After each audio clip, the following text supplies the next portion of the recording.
In case you don't already know, my number one all-time hobby is gardening. In fact, I think about gardening more than is probably sane to admit, but it prompted this episode because of this quote that I've had in my brain rent-free, that whole deal. And it's from this guy named Joel Salatin. And if you don't know him, he is like the godfather of regenerative farming. He's a farmer, a speaker, an author, and one of the loudest voices and advocates for knowing where your food comes from and then taking ownership of it. So here's his quote. The average person is still under the aberrant delusion that food should be somebody else's responsibility until I'm ready to eat it. And so, as a health coach and total gardening nerd who tries to grow half our grocery list in the backyard, this quote is absolutely true.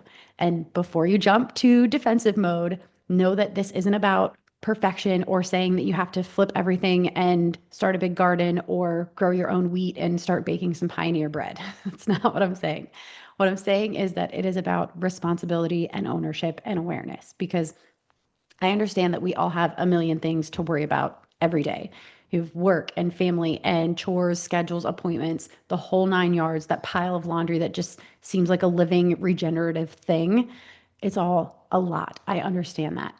However, when your health starts to go downhill, you stop worrying about every single one of those things. And suddenly, the only thing that you care about, your main priority, is feeling better. Your body becomes the focus again. And spoiler alert, our bodies, they run on food. So, as a computer junkie, if you don't know that, I also have a computer science degree. Fun little fact about me. But a computer analogy here is that your body is the hardware, food is the software.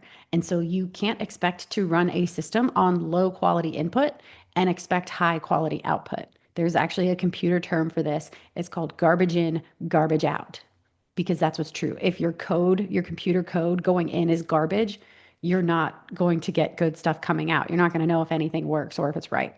And it's true for our bodies as much as it is for computers. So yes, food is your responsibility. And if you're in charge of your household and your household's food, then guess what? You're in charge of that food environment for everyone in it. And this is, to me, a really great thing. It doesn't mean forcing kale on everyone in your family. That's not what I'm saying.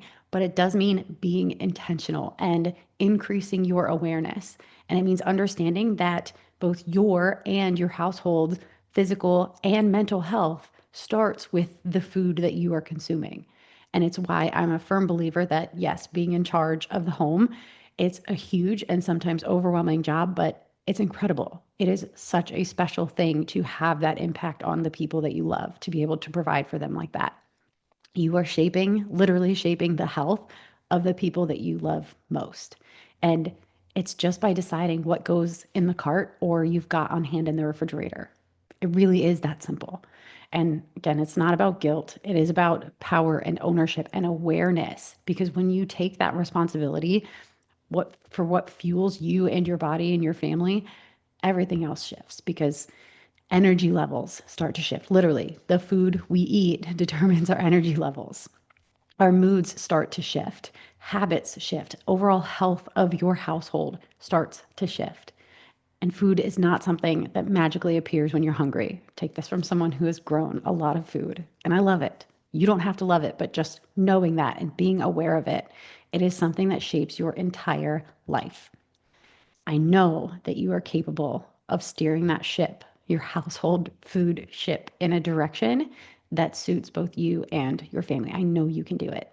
And if you want to get started in gardening, let me know. I will totally nerd out with you. But that is today's daily bit of fit. Take it and run or walk or stretch. Just go move. That's it for today's daily bit of fit. I'm Coach Mack from Running with Bacon, reminding you that small steps really do add up. Make sure to follow or subscribe so you never miss a bit. And if today's episode hit home, send it to a friend who might need it too. And if you ever want a quick pep talk tailored just for you, DM me on Instagram, because I'm always happy to send some encouragement your way. You can find more support and my health coaching resources at runningwithbacon.com, or come hang with me on Instagram for some healthy fun.